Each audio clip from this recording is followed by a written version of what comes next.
नमस्कार दोस्तों, शुभ संध्या। आप सभी का हमारे YouTube चैनल में आप सभी का हार्दिक स्वागत है। सबसे पहले तो मैं धन्यवाद दूंगा आप सभी लोगों का कि आप सब लोगों ने इस चैनल को बड़ा ही प्रशंसनीय बनाया है और डेली बहुत सारे लाइक्स और व्यूज आ रहे हैं।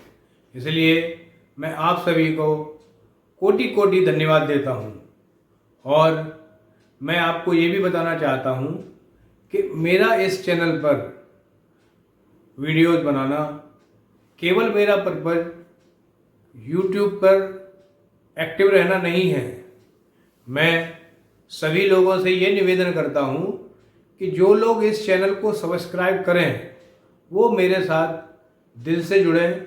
मुझे एक कम्युनिटी बनानी है, मुझे देश को आगे ले जाने के पथ पर अग्रसर होना है। लेकिन इस समय आप सबका बहुत महत्वपूर्ण योगदान, अमूल्य योगदान की जरूरत है। ये आपका अमूल्य योगदान ही हम सबको आगे ले जाएगा। मेरे विचार और मेरे आगे की रणनीति और मेरा उद्देश्य, गोल बहुत बड़ा है। मैं ये चाहता हूँ कि हम सभी लोग मिलकर इस कम्युनिटी को आगे बढ़ाएं और आने वाली दैनिक दिनचर्या को बहुत अच्छे सुदृढ़ ढंग से ठीक करें और आने वाली परेशानियों का सामना करें और उसको परमानेंटली सॉल्व करें। मैं इसको धीरे धीरे करके एक ट्रस्ट बनाना चाहता हूँ। ट्रस्ट का मतलब है कि मुझे इससे कोई अर्निंग नहीं चाहिए। मेरा पर्पज़ ये है कि मैं सबकी ज़रूरतों को, वास्तव में ज़रूरत है उसको मैं आप सभी लोगों के सहयोग से मिलकर पूरा कर सकूं, समाज की कुरीतियों को दूर कर सकूं। संभवतः जो हम राम राज्य की बात करते हैं उस पद पर सारे लोग शुरुआत कर सकें और उस पर अग्रसर हो सकें। अभी हम देख रहे हैं कि ज़्यादातर बच्चे सोशल मीडिया पर बहुत एक्टिव रहते हैं, लेकिन ये सब चीज़ें बहुत ज़्यादा सही नहीं हैं, क्योंकि हमें केवल उन्हीं लोगों का साथ देना चाहिए, सहयोग देना चाहिए जो वास्तव में हमारे समाज के हित के लिए है। आजकल मैं देख रहा हूँ कुछ YouTube चैनल ऐसे भी हैं जो कुछ अश्लील चीज़ें YouTube चैनल्स पर दिखा रहे हैं। मैं उनके किसी के खिलाफ नहीं हूँ, ना मेरा किसी से कोई बहुत बड़ा कंपटीशन है। मैं तो अभी अपने प्रयास को लेकर अपने रास्ते पर अग्रसर होने का प्रयास कर रहा हूँ। मैं बस ये चाहता हूँ कि जो भी टेक्नोलॉजी हम यूज कर रहे हैं उसको अच्छे से यूज करें, समाज की भलाई के लिए यूज करें और समाज के कल्याण के लिए यूज करें, जिससे बच्चों को अच्छी मोटिवेशनल वीडियोस मिलें, बच्चों को स्किल बढ़ाने के लिए वीडियोस मिलें, आने वाले भारत का भविष्य सुधारने के लिए अच्छे इंजीनियर्स, अच्छे डॉक्टर्स और अच्छे हर एक फील्ड में काम करने वाले लोग स्किल्ड हो सकें। तो मेरा पर्पज़ केवल यही है कि मैं सबके वास्तव में दिल से जुड़ना चाहता हूँ और उनकी वास्तव में समस्या क्या है उन समस्याओं को समझना चाहता हूँ और मैं उसको सब आप लोगों से मिलके आपके सहयोग से उसको सॉल्व करना चाहता हूँ। मेरा उद्देश्य ये है कि आज भी ज़्यादातर हमारे देश की आबादी गांव में ही रह रही है। अगर हम बात करें, कम से कम 60 से 65% आबादी अभी भी गांव में है। इसलिए हमारा मेन उद्देश्य होना चाहिए कि गांव का हम चहुमुखी विकास करें। सारी टेक्नोलॉजी उधर होनी चाहिए, बिजली हमारी 24 घंटे होनी चाहिए और वहाँ पे सब सुविधाएं अच्छी, स्वास्थ्य की, और अच्छे स्कूल की और अच्छा व्यवसाय की सारी व्यवस्थाएं हों, जिससे कोई भी वहाँ का व्यक्ति दूसरी जगह पलायन ना करे। अगर हम पूरे देश में जगह जगह पर कंपनियां लगाएंगे, व्यवसाय लगाएंगे, और कोई बड़ी कंपनी अगर आती है कहीं पे भी तो उसके साथ बहुत सारे वेंडर्स भी जुड़े रहते हैं, तो उससे बहुत सारे रोजगारों के अवसर पैदा होंगे और उससे हमें बहुत सारा रेवेन्यू इकट्ठा होगा, जिससे देश का कल्याण होगा। तो अभी भी ये एक मेरे मिशन की शुरुआत है। गोल बहुत बड़े हैं, लेकिन इसमें मेरे को सभी ईमानदार और मेहनती लोगों की ज़रूरत है, जिनके विचार मेरे जैसे हों। उन लोगों को बढ़ चढ़ कर आगे आना है और एक आने वाला एजेंडे का पूरा प्लान तैयार करना है कि हम उन सब चीज़ों पर कैसे आगे बढ़ सकते हैं, और वास्तव में जो दैनिक जीवन की सबकी समस्याएं जो कॉमन है, हमें कोई जाति पात से कोई मतलब नहीं है, और उसमें हमें कैसे सफलता मिलेगी उसके कुछ हमें एक्शन प्लान्स बनाने पड़ेंगे। कल स्वतंत्रता दिवस है, ये आज़ादी का दिन है, लेकिन मैं वास्तविक आज़ादी तब मानूंगा जब हमारी बहन बेटियां रात के 12 बजे भी सुरक्षित किसी भी सड़क से आसानी से जा सकें और अपने घरों में सुरक्षित पहुंच सकें। उनके माँ बाप के दिल में कभी कोई चिंता ना हो कि मेरी बेटी रात में अकेली गई है किसी काम से, तो उसका कोई भी अहित ना हो जाए, उसके साथ कोई अनहोनी ना हो जाए। इस तरह का डर हम इधर से निकाल देंगे तो मैं समझूंगा कि हमारे देश ने वास्तव में सच्ची आज़ादी पाई है। और हमें हमारे जो शहीद हुए हैं उन लोगों की कितनी बहुत बड़ी एक शहादत देश के लिए हुई है, उसको हमें याद करना चाहिए, हमें नमन करना चाहिए कि ऐसे लोग कुछ ऐसे होते हैं, चुनिंदा लोग जो अपनी जान पर खेलकर भी देशवासियों की रक्षा करते हैं, अपनी धरती माँ की रक्षा करते हैं, और ऐसे ही लोगों के भरोसे हम रात को चैन से सो पाते हैं।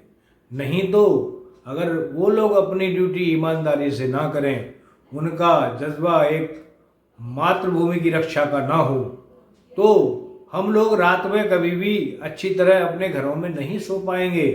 हम अपने सारे काम रेगुलर रूप से कर रहे हैं वो नहीं कर पाएंगे। तो मैं ये कहना चाहूँगा कि वो भी तो इस शरीर से ही बने थे, लेकिन चेंज क्या था उनमें? एक संस्कार का।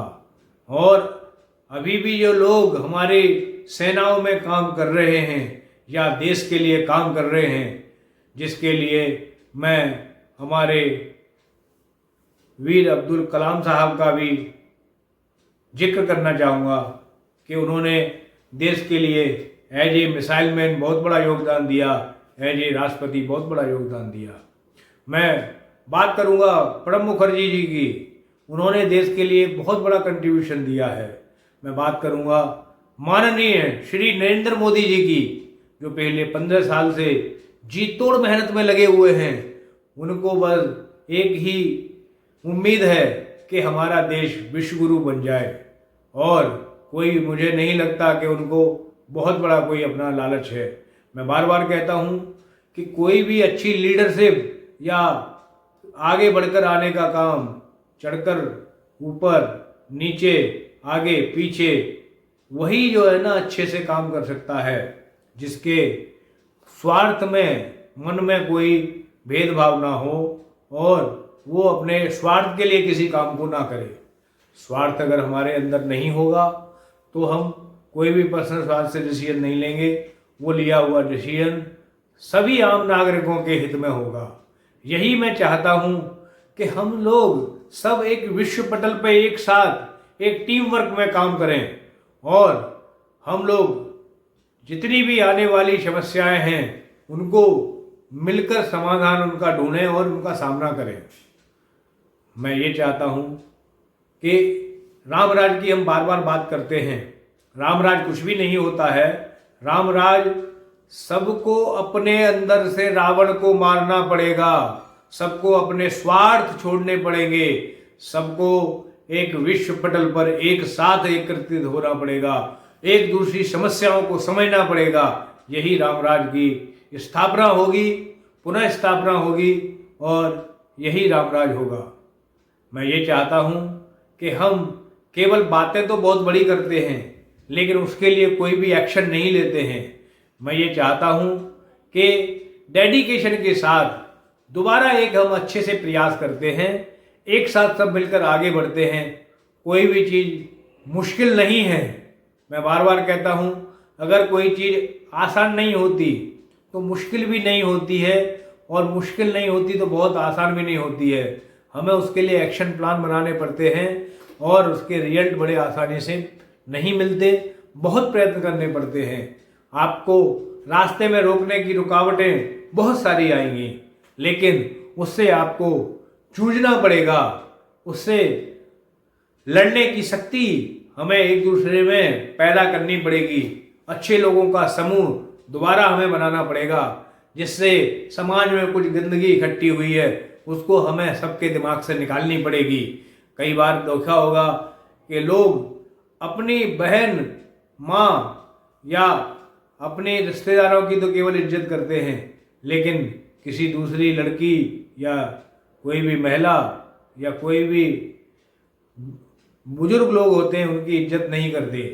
इसमें डिफरेंस केवल संस्कारों का ही है।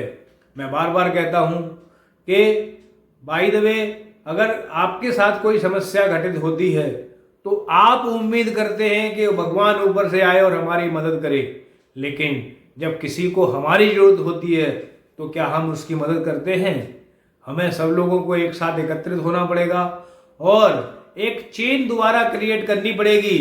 कम से कम हम 5 लोगों को एक साथ जोड़ें और उनकी समस्याओं का मिलकर समाधान करें, और उनसे भी यही कहें कि आप आगे अपने कम से कम 5 लोगों को जोड़ें और उनकी समस्याओं का मिलकर समाधान करो, तो एक अच्छे विश्व का पुनः निर्माण होगा। मैं कभी किसी एक घर की या मोहल्ले की बात नहीं करता, मैं हमेशा देश की और विश्व की बात करता हूँ, क्योंकि मेरे उद्देश्य बहुत बड़े हैं। अगर हम छोटी ही चीज़ों में उलझे रहेंगे तो बड़े उद्देश्य हम कभी प्राप्त नहीं कर सकते, बड़े गोल अचीव नहीं कर सकते हैं। इसीलिए ये मेरे वीडियोज भी काफ़ी बड़े होते हैं, आप उनको ध्यान से सुने और एडिटिंग में या उसमें कोई भी आकर्षण पर ना जाएं, हमारे दिल की भावनाओं को समझें। और हमेशा मेरे वीडियो इस तरह के होते हैं, इसमें कोई भी एडिटिंग नहीं है, ये सब दिल से निकली हुई भावना है। और मैं आप सबको ये विश्वास दिला सकता हूँ कि अगर हम सब लोग मिलकर दोबारा एक नई शुरुआत करते हैं तो आने वाला जीवन हमारा बहुत ही सुखदायी होगा, और आने वाली नई पीढ़ियाँ हम लोगों को वास्तव में याद करेंगी कि हमारे पूर्वजों ने कुछ दोबारा अच्छा काम किया, जिसके लिए उनका जीवन कुछ अच्छा होगा, उनके चरित्र अच्छे होंगे, उनकी मुश्किलें आसान होंगी और उनमें नए स्किल्स डेवलप होंगे, उनको रोजगारों के कुछ और नए अवसर मिलेंगे। तो हमें केवल अपनी समस्याएं बतानी नहीं है, हमें मिलजुल के उन समस्याओं का स्थायी समाधान भी ढूंढना है, जिससे कभी भी आने वाले 50 साल 100 साल में वो कभी इस तरह की समस्याएं ही ना आए, जिसके हम कारणों पर काम करें और उनको हमेशा परमानेंट सॉल्यूशन दें। टेम्परेरी सॉल्यूशन से कुछ भी नहीं होने वाला है, हमें उन सब चीज़ों के स्थायी समाधान निकालने पड़ेंगे। आज के वीडियो में इतना ही। जय हिंद, जय भारत, जय विश्व। मैं सबको एक साथ एक पटल पर लाने की फिर से गुजारिश करता हूँ। धन्यवाद।